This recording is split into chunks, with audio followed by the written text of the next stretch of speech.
This week on Beyond Innovation.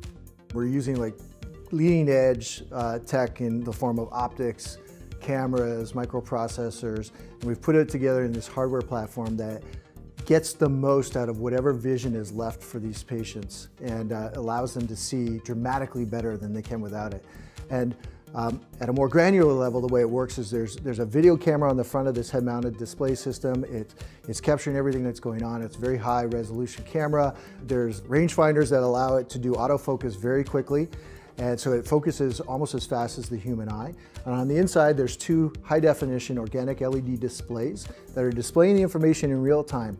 But we tweak it a little bit with some very advanced algorithms that allow the device to get more out of the retina at the back of these patients' eyes. So that's the part of your eye that is converting light into an optical signal for your brain.